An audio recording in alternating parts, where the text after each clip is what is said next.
press conference reaction for Manchester United versus Southampton and some very significant transfer stories as well as other news around injuries and everything like that. But let's discuss the elephant in the room straight away, and it's a rather large elephant. We won't get many people in this room because it's squashing the life out of me and many other people. So we spoke about it last night. We spoke about how there was a rumour yesterday that Manchester United are reluctant to pay David De Gea the same wages as Alexis Sanchez, and you know what, we discussed it and we said, look, maybe it's true, maybe it's not. This morning there's a development. It is mentioned in the press conference with Ole Gunnar Solskjaer, and before the press conference, Simon Stone, who's a BBC journalist, and to be honest with you, over the years I've been doing the United Stand, probably one of the most accurate people around United, and certainly doesn't speculate things. He basically repeated what was said yesterday, that Manchester United have an issue with Alexis Sanchez and his wages, and they are reluctant to give David De Gea the same set of wages. Bottom line, disgrace. Absolute disgrace. David De Gea, this is the problem with Manchester United. It's all about saving money all the time. McTominay 5-year contract, Mata contract, Ashley Young, Phil Jones, Chris Smalling. They don't want to sell people. They don't want to let people go because they've got to buy people. So they keep with the cheap option. But David De Gea is a different animal. He is the guy that has been, for the last 5-6 years, literally sweating blood for Manchester United, literally keeping us relevant. If you take De Gea out over the last few years, we'd be a mid-table club. He is that good. As Ole Gunnar Solskjaer said in his press conference, he's the best goalkeeper in the world. And we have got this situation where we need to tie him down to a new contract, and we are bartering with him because we don't want to pay him the same wages as a crap piano playing dog walker. It's a disgrace, an absolute disgrace. And we talk about, well, if they don't give Solskjaer the job, the fans are going to go mad. But this is coming from a BBC journalist and is pretty much out there across the mainstream media that United are reluctant to give their best player the same wages as Alexis Sanchez. I mean, under what circumstances does that make any business sense at all other than scrimping and trying to save money? You work at somewhere, like we were talking last night, you work down your local bloody garage, right? And, you know, or let's just say Tesco. You're working on the tills at Tesco, right? There's someone on the next till. Crap at their job, forever, scanning through bread as $5.99 instead of 99p, messing up the job all the time. And then you, Mr. Efficient, someone drops the eggs on the floor and before they've hit the floor, you're catching them. You're a brilliant, brilliant Tesco cashier. But the crap one is getting double the wage you are. And you ask for a pay increase? No. You're brilliant at your job. We can't cope without you, but we're not paying you as much as that useless person over there. It's ridiculous. Absolutely ridiculous. And now it's out there. I think United are over a barrel. Ole Gunnar Solskjaer was asked about what's happening with it. He said, no update from me. It's out of my hands. And so it's nothing to do with Solskjaer. Nothing to do with Solskjaer. The contract renewals are clearly to do with the board, and they have got to give him what he needs now. De Gea's got him by that. And I tell you what, he's got a brilliant grip because he's a goalkeeper, and he's got him by the balls, literally. Twist them, De Gea. Twist those balls until they scream. Twist them and get what you need because you deserve it. I've very rarely said in my lifetime that a player is worth anything he wants, but De Gea is worth anything we want. I mean, Mitran says we've got Romero who needs De Gea. That's the most disrespectful comment I've ever seen in the 4 years I've been doing the United Stand. Disrespectful. Go and wash your fingers and your mouth out for that disrespect, Mitran. But seriously, Romero's not bad, and Solskjaer says I'm very lucky. I've got really, a brilliant goalkeeping department. But there's no way in a million years that David De Gea should not be playing in this game. He is absolutely 100% the right person.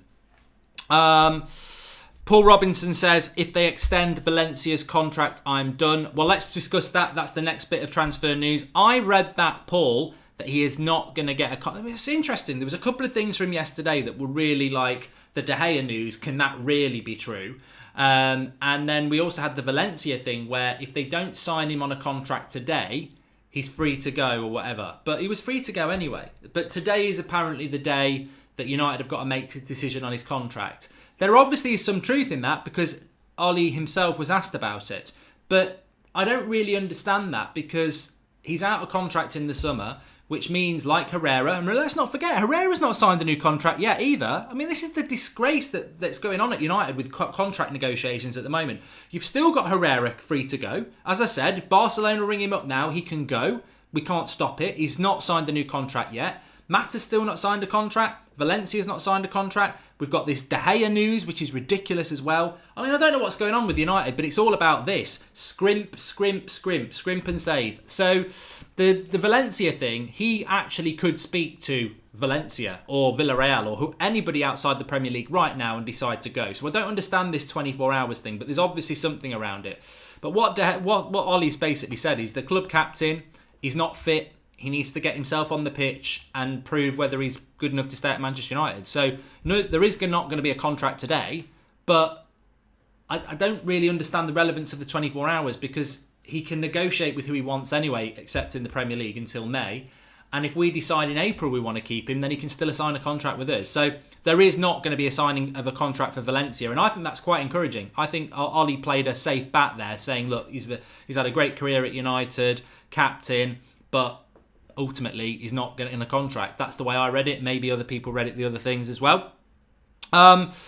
The team news on tomorrow. Well, let's have a look at my team on the left hand side here. So, and we've also got a little bit from the Ugly Inside, which is a Southampton fan channel that have sent us some stuff as well. But that's my predicted lineup on the left there for Manchester United on Saturday at 3:00. Massive game, massive weekend. Arsenal play Spurs tomorrow lunchtime, so by the time we kick off at 3:00, we'll know what the opportunity is. I believe by tomorrow night we'll be in the top 4. I don't think Arsenal will beat Spurs. I think they'll draw or maybe lose, and if they do that and we win, we're back into 4th place. But remember, if Arsenal did beat Spurs, we would be 2 points off 3rd, 1 point off. 2 points off 3rd, 1 point off. Well, we'd be very close to Spurs and Arsenal, effectively. And then if we beat Arsenal next week, we could go 3rd. So it's very, very interesting how that game goes. We've just got to get the job done tomorrow. That's how I think we'll line up over on my left-hand side. Rashford is confirmed fully fit. That's the big news around injuries. Nobody else is fit. What he said is, they've not trained because they played Wednesday night, so day off yesterday. They've got training this morning. He said Anthony Martial is the only player that might be available, but they don't want to take any risks and they might leave him a couple more days. Personally, with Martial, I'd like to see Martial play tomorrow and then not play him against PSG on Wednesday, because I think that PSG game, I just think it's a bit of a waste of time. Use Alexis Sanchez in that. Let him run around like the bloody B-Tech Scott Parker he is on the wing. I mean, because Sanchez's work ethic is brilliant. It's actually what we pay him for that he's lacking in. You're meant to be one of the best flair players in the world, mate. You're meant to create things. You're meant to score goals. And actually, all you do is run around like Scott Parker used to and put tackles in. That's not what we bought you for. If you want to play CDM, take it out of the contract that you've got to play on the left wing, because we don't need a left wing Scott Parker, and that's what we're getting. A tenacious, run around, put a tackle in, left winger. That's not what you're there to do. But I'd put him in against PSG because we'll need players like that in that game. So I think Lukaku will start. Ollie basically said that Rashford will start. I don't see how you can put Rashford up front, because you don't want to put Sanchez on the left because you want to put Pogba on the left midfield and he'll destroy him. So I think Rashford will play on the left-hand side because he's got the discipline to play that role. Lukaku scored 2 goals in the week, so I think he will play there. Obviously, the midfield 3 will be McTominay, Pogba, and I think Pereira will play in this game. I think Fred will be kept back out of this game. Back 4 as per usual: Shaw, Lindelof, Smalling, Young, and obviously De Gea. And I would play Dalot. I would play Dalot on the right-hand side. I think there's a lot of people accepting that he played very, very well on Wednesday, which he did. I think he deserves to start this game, and we have got a spot on that right-hand side, so I would play Dalot. I know a lot of people would like to see Chong play. We didn't see Chong play midweek, so I don't see how he would play on that. But no, I would play Dalot there. So I don't know what you think of that team on the left-hand side, but that's the way I would go. I think Lukaku, we may as well play him. He scored 2 goals in the week, and we don't need Sanchez on the left, so Rashford's the only one available. Unless Martial does start. If Martial starts, you put him on the left. You probably put Rashford on the right and then put the Lukaku through the middle. I think Lukaku will start tomorrow. I really do. Where would we be without Rashford, says Lil Will. I know, he's a fantastic... Manchester born and bred, isn't he? And absolutely bleeds Manchester United. He's like De Gea. Just very, very reliable. Very, very reliable. And planning for the PSG and Arsenal, but tough with the injuries, says Ollie. Nick P would rather an Arsenal win on the weekend. Spurs still have Liverpool and Man City to come, and Arsenal have an easy run after they play us, says Nick P. Well, surely you'd want Arsenal to lose then, because if Arsenal have got an easy run after us, we need Arsenal to lose a couple, and Spurs will still have to go and play City and Liverpool where they'll drop points. So I want Arsenal to lose tomorrow. That's the one I want. I think Spurs will drop more points and we'll be able to reel them in anyway. But I want to be above Arsenal before we go to the Emirates, because I think psychologically they'll panic, and I know what they're like when they panic. But if they're confident, they'll go for us next week. He also spoke about Luke Shaw. He said that, Ollie said that I agree with what Luke Shaw had said. He definitely has got 2 more gears to go through, but at the moment I'm absolutely delighted with him. There's nobody quicker than him going forward when he gets in his stride. Obviously we saw with the first goal against Palace what Luke Shaw can bring to the team. Really, I think it's great the sort of headlines that Luke Shaw's getting at the moment. I was surprised a month ago the amount of negativity in the fan base around Luke Shaw. I just couldn't get it, and anyone who was watching those videos will understand. I just couldn't get it. I mean, he won Player of the Month for the first 2 months of the season back in August and September. That was under Mourinho. I think he had a bit of an average December, and people were like, he's not good enough. And he's been stunning in January and February for Manchester United, consistently stunning with Lindelof alongside him. I think that we've got that left-hand side on lockdown. I really do. You've got Luke Shaw and Lindelof as the left-sided defence. You've got Pogba, and then you've got Martial. When everybody's fit, that is on lockdown. Get the city on lockdown. That's blue, rubbish. Defensive setup against PSG to go out elegantly, says Virgil Hainsey. You know what, Virgil? Call me controversial. But at the end of the day, butter me up and call me crackers. But the reality is, I don't care about the PSG game. I don't see how we can get back into it. And also, I think top 4 is now becoming a real battle for Manchester United. And to me, we've got Southampton, PSG and Arsenal in a week. The most 2 important games of Southampton and Arsenal. I'm not bothered about the PSG game anymore. It'd be great, it'd be brilliant if we got through. I'm not saying give up, but what I'm saying is priorities-wise, I would rather take the 6 points from Southampton and Arsenal. I think if we take those 6 points, we've got top 4 done. And also, the Champions League, if we do go through, obviously that's another 2 games midweek with the injuries and everything that we've got. I'd love us to get through against PSG, but the reality is, I think Ollie has performed miracles with this Manchester United squad, but what we've seen in the last week is that it's a thin squad, and we probably do need to prioritise. And I'm not being exclusive to Manchester United here. I think Arsenal and Chelsea, the deeper they go into the Europa, and I hope they go balls deep, is that we saw it with United when we won the Europa League. You're all right in February and March. You're like, oh yeah, we can do both, Jeffrey. We can do Thursday and Sunday. It's fine. What happened to us in April and May in the Europa League? We were in with a shout at top 4, and we sort of had to say no. And can you remember what Mourinho did? He was playing Swansea away to Arsenal and Spurs because he was keeping his team back. And also, we got a lot of injuries in the April as well. And this is going to happen to Chelsea and Arsenal as long as they stay in the Emmerdale Cup, and I really hope that they do. From our point of view, I think we'll benefit from coming out of the Champions League. I don't want us to, but I think there is a benefit to it. Luke Skywalker says, stop overpaying salaries to players who come to United. Give them average salary and give them more after they've proved themselves in the club. Look, in fairness to Ole Gunnar Solskjaer, he is suffering from Mourinho's idiocy there. Ole has inherited this Sanchez problem, and it is a problem because I don't think Ole really wants Sanchez at the club, but he's the best paid player in the Premier League, and that causes problems because if you want to offload him, you've got to get him involved in game time so people actually want him. But then when you play him more, people who might want him realise he's crap. So you're like, and then you've got this massive wage, which is now becoming an issue with people like who deserve that wage and they can't get it. It's a mess. It's a mess. But we spoke about this last night. On the pitch, and what Solskjaer's doing is sensational. Above that, we're still a mess. And that needs to be resolved, whether it's through a director of football or some tough decisions. It is a mess. Anthony Marcella says that Fred needs another game. But what also I liked from Ole Gunnar Solskjaer as well in the press conference is he spoke about something I've spoken about and some of you've spoken about as well. Our away form is great. Our home form, there is still a little bit of a hangover from the Mourinho days. We've not scored in our last 2 home games, as Ollie said, PSG and Liverpool. I think our last home game before that was at Burnley, where we drew 2-2. So we've not won in 3 home games. And also, we've not really had a scintillating home performance. We've been fantastic away from home, and I think the pressure's off, and you get a very, very hardcore away base, and you just go there, backs to the wall, and you go and express yourselves. We've not had that big home game yet, and then we will get it. We will get it. There's no reason why we won't get it. I just think it's taking the players a little bit longer to adjust to getting Old Trafford the fortress again, because it will be. Ollie will want that. He will know that from the Sir Alex Ferguson days, and maybe we can start that off tomorrow, because we've got 2 away games to come after that, 3 away games to come after that, PSG, Arsenal, and then Wolves in the Cup. So 3 big away games. Let's sign off till, I think it's Watford at the end of March, isn't it? The next home game after that. Let's sign off with a win. And as we know with Southampton, they do score 2 goals. Which, to be honest with you, let's get the ears in, because we've got the ugly inside here, and I don't want to talk too much about Arsenal, because this person can talk about them a little bit more than me. Remember to smash a like on video, everybody, as well.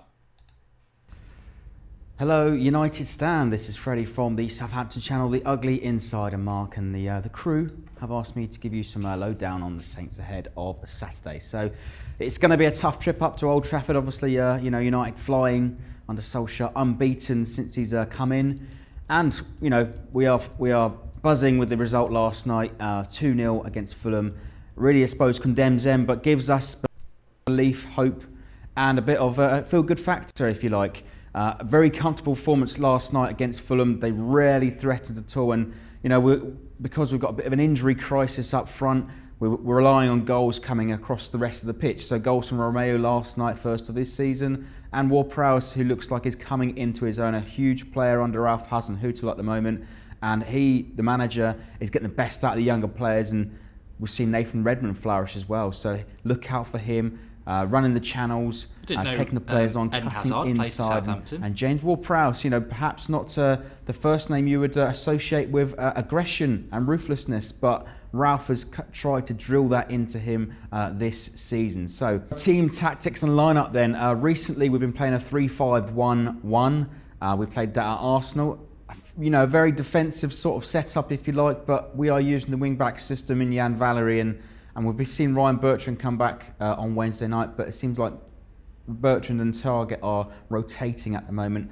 Not sure Bertrand can quite handle 2 games a week, but the wing-backs are giving us the width. Jan Valery's coming into his own, young player, really sort of starting to mature and bringing confidence to his game. As for the forwards, if you like, could be anyone's guess. Shane Long could start. He and Charlie Austin rotated on Wednesday night. Shane Long doesn't come with goal. Charlie Austin likes scoring at United. I loved that a couple of years ago on his debut. Never forget it. Predicted lineup then, I guess it might be Angus Gunn in goal, but who knows? He's had his 2 games the last week or so. He had 2 at the turn of the year, but we could well see McCarthy back in the sticks and kept a clean sheet at Old Trafford a couple of years ago, making his his first Not this weekend, pal. appearance in a long time. At the back, could be anyone's guess. Could be Bednarek with Vestergaard and Yoshida. Stevens come into a lot of criticism recently, making a lot of individual errors to his game. So he was dropped on Wednesday. Right back, you've got to look at Jan Valery with probably Matt Italia. I don't know what's gone wrong with that at the end there, but why don't you come on over, Valerie? I didn't realise that Eden Hazard, Nathan Redmond, the Belgian one, and the French Charlie Austin Lacazette plays for Southampton now. But look, I don't expect Southampton to score. Thanks to the Ugly Inside for the video, and they are on YouTube, Southampton fan channel. Love the fact that so many channels, so many teams do actually have these fan channels now, because I think it's the most important content out there. But look, they struggle to score goals, and we should. My only fear tomorrow is that we do that, but I think 1-0 will be enough tomorrow, but I think 2-0, 3-0 is possible. Really excited about it, really looking forward to it. Saturday afternoon at 3 o'clock, we've got that Arsenal-Spurs game before us. I think the story of this video really is, Nick P says, is he shaking with fear or is there an earthquake down south? I've heard it's a hotbed for tremors. I think, Nick, he's shaking with fear. He's shaking with fear. Southampton coming up to Old Trafford. We're due a massive win at Old Trafford, and I think maybe he's shaking in his boots. But look, we've got, as I said last night with Adam on the show, if you didn't watch that preview, do watch it. I think the eye's in the top right hand corner. I worry about United at home. Burnley 2-2. Nobody could see that coming. So I'm not going to go, this is going to be easy. We're going to smash them 5-6-0. We could do that. Or it could be a real struggle at Old Trafford. And I think Ollie's aware of that. We've just got to get 3 points tomorrow. The same as I said with Palace. We have got a lot of injuries at the moment. It's not our best team. We still haven't got Herrera and Matic and Lingard and maybe not Martial. So it's not our best team. We just need to get over the line. 3 points is far more... A 1-0 win is far better for us than a 6-6 epic draw. We want a 1-0 win, scrappy. All that matters tomorrow is 3 points. The better results, we've seen some of those already. The scintillating performances, we just need a win tomorrow. And that's all I want from it. If we can get 3-4-0, fantastic. But the headline really is that from Ole Gunnar Solskjaer's press conference is this ridiculous situation that we have got with David De Gea, where it's now being reported by credible outlets like the BBC with Simon Stone, who's a brilliant journalist close to Manchester United news, saying that Manchester United are reluctant to give David De Gea the contract that he wants because they don't want to give him the wage that Alexis Sanchez earns. That is a mistake. That is a mess up, and that just shows the mess that goes on around Manchester United, around the board, when it comes to contract renewals. Ander Herrera, as I've said to you, still hasn't signed the new contract for Manchester United. He can speak to any club outside the Premier League right now and go, and there's nothing we can do about it. Joke. David De Gea being refused the contract he wants because we won't pay him the same money as a bloody flop who all he's ever done is play a piano and walk his dogs. And that's it. And also, when he does play football, his only positive attribute is that of Scott Parker and Mark Noble. Tenacious. He's meant to be a bloody flair player. And we won't pay David De Gea the same wages as that joke. I'm sorry. They've got to do it. They've got to do it. We are loaded as a football club. Absolutely loaded. And I'll tell you what the most worrying thing about this is, if we are not willing to pay David De Gea the wage he deserves, what makes anybody think we're willing to go and spend money in the summer? It's a worry. But this is a worry above the brilliance that is going on the pitch and from our manager. And as Ollie said, it's out of my hands. What's going on with contract negotiations, it's out of my hands. So we can worship what's going on the pitch. We can worship Ollie quite rightly. But what's going on above is still a massive concern. And you wonder when that will get sorted out. Will we sell the club to people who want to spend money? Will there be a director of football? But what's going on above is a joke. And this De Gea thing, it's not acceptable and the club need to sort it out. And the bigger picture about whether they're going to spend in the summer starts to become more of a concern. But positivity on the pitch is important, of course, and that's what I expect tomorrow. Thanks everyone for watching. Please do smash a like on the video. We're back again live at 8 o'clock tonight with Friday Night Live. Always a good show, Friday Night Live. Always have a few beers before we go, interact with the live comments, etc. So I'll see you then. Thanks for watching. Speak to you all soon.